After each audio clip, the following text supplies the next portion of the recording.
बल बुद्धि विद्या देहु मुहि हरहु कलेश विकार।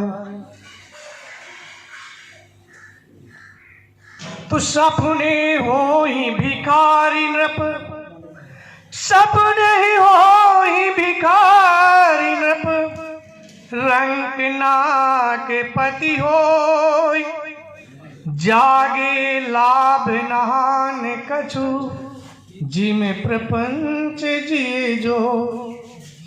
जैसे राजा स्वप्न में भिखारी हो जाए और जग जाने पर वैसे राजा का राजा तो कोई विशेष हानि नहीं पहुंचती। इसी बात को लेकर के राजा जनक को भ्रम हुआ था। उनको ऐसा स्वप्न आया कि वो स्वप्न में भिखारी हो गए।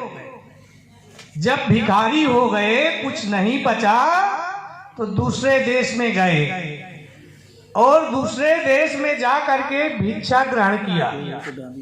भिक्षा ग्रहण करके एक पात्र में खिचड़ी पकाने लगे। खिचड़ी जब अधपकी हो गई तो एक इधर से बैल आया और एक इधर से, और दोनों उसी जगह लड़ गए। उनके लड़ जाने से वो पात्र गिर गया और खिचड़ी फैल गई। जब फैल गई तो उनका स्वप्न चला गया, वो जागृत अवस्था में हो गए। जब जागृत अवस्था में आए तो उन्होंने देखा कि मैं वैसे राजा का राजा हूं। उन्होंने विचार किया कि इस बात का पता कैसे चलेगा।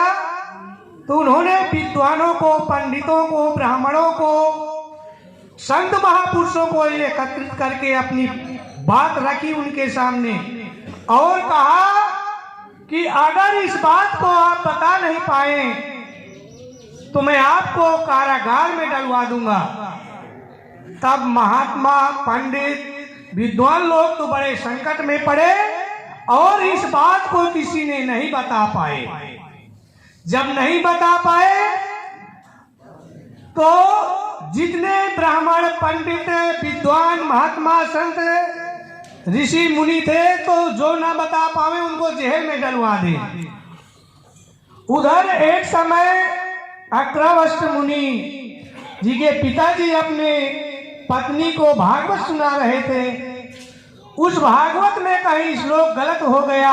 जैसे अभी संत महापुरुष कोई कीर्तन कहता है या कोई प्रवचन या वेद वाक्य, ये कोई चौपाई, दोहा, सोरठा, तो गलती खामखा कहीं हो जाती है। इसी प्रकार उनके पिता की वाणी से गलत श्लोक निकला तो उनकी माँ के गर्भ के अंदर उस समय अक्रवस्त महाराज स्थापित थे पेट में, और उन्होंने पेट के अंदर से जवाब दिया कि आप यहाँ गलत श्लोक बोल रहे हैं। पिताजी इधर उधर देखे तो वहां कोई नहीं। अपनी पत्नी से पूछे कि आवाज कहाँ से आई, तो पत्नी ने बताया ये आवाज मेरे गर्भ के अंदर से आई।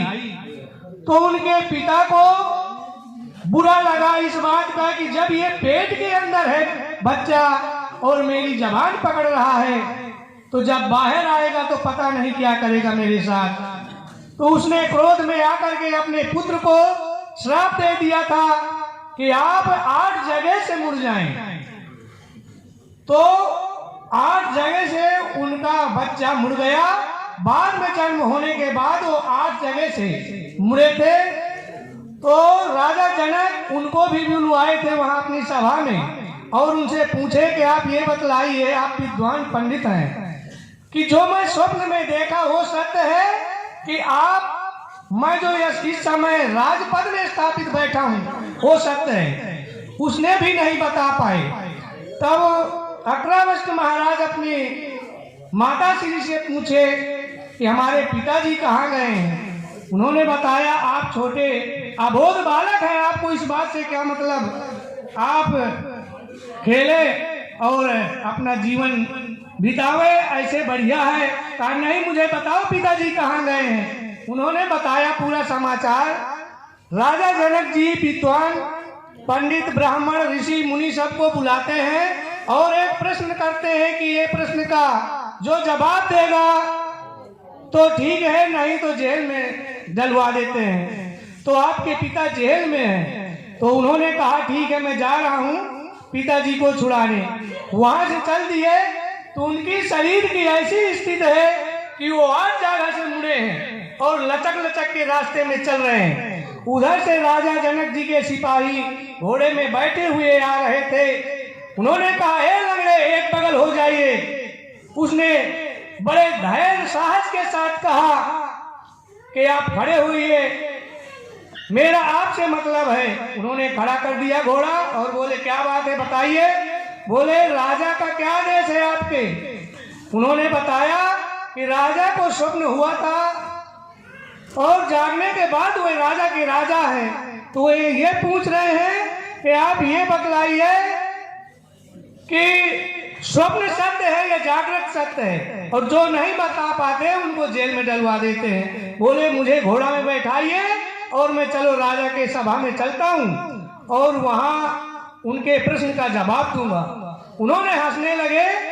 दूसरा घोड़े वाले कहे सिपाही कि चलो बैठा लीजिए, देखेंगे कैसे प्रश्न है उनका और ये कैसा हल करते हैं। लंगड़े हो तो क्या है, बैठा के ले गए।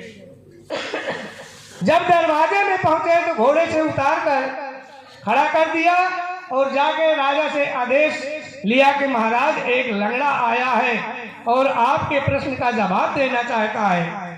तो राजा तो बहुत समय तक पहले सोचते रह गए कि जब अच्छे अच्छे विद्वान पंडित महर्षि मुनि ये नहीं बता पाए तो लंगड़ा कैसे बता सकता है।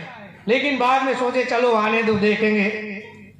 बुलाक पटे जब वो लंगड़ा वहां पहुंचा 8 जगह से मुड़ते मुड़ते, तो उसको देख करके सभा जैसी यहाँ बैठे हैं सभी भक्तगण, उसकी शरीर की स्थिति देख करके हंसने लगे। जब हंसने लगे तो अग्रवस्त महाराज ऐसे शब्द बोले, बड़े बड़े बड़प्पन। पहले बोले, गन्नन की गांठ पे न रस को मिठास जात, नीर नान सात कहूं कुटिले कगारों से। जहाँ पे अज्ञान वहाँ तत्व की न धरे ध्यान, जहाँ पहचान हार मांस के चिन्हाड़ों से। तो सुना था कि मिथिला में बास बड़ो ज्ञानी को, मगन मिथिलेश रहे ब्रह्म के विचारों से। हमने सुना करते थे कि मिथिला में जनक जी ब्रह्म ज्ञानी राजा है, लेकिन यहाँ आकर हम क्या देखे, देखा अनीति व्रता दर्शन की चाह करी, देखा विपरीत सब सभा भरी है चमारों से। ऐसा जब कहा अग्रवस्त महाराज, पूरी सभा सन्न रह गई। अरे ये तो हम कोई पंडित हैं, कोई ठाकुर हैं, कोई वैश्य हैं, कोई ऋषि है और राजा जनक जी स्वयं बैठे हैं, हमको ये चमार बोले। बहुत अपमानित बात है। लेकिन फिर भी जब राजा के पास पहुंचे तो राजा उनको सम्मान किया और बैठाया। अपना प्रश्न कहा कि मैं स्वप्न में भिखारी हो गया और जागृत में फिर वैसे राजा हूं, तो आप ये बताइए कि ये सत्य है कि जागृत सत्य है। उन्होंने कहा, आप ऐसा करिए महाराज, एक कटोरे में तेल लाइए। कहे ठीक। उन्होंने तेल मंगाया और कहा तेल गाड़ी में लेकर के ऐसे अपने सभा का परिक्रमा लेकर के आ जाइए इसी जगह। तो ऐसे लेकर तेल चलते रहे। अगर वो इधर उधर देखते हैं तो तेल छलकता है, तो तेल न छलकने के विषय में वो एक टक देखते रह गए और आकर वहीं बैठ गए। तब उन्होंने कहा कि जैसे आप तेल लेकर के पूरी समाज का परिक्रमा लगाया है और किसी को आप नहीं देखा, अगर देखते तो ये छलक जाता, तो इसी प्रकार केवल तेलवत ब्रह्म सत्य है और संसार असत्य है।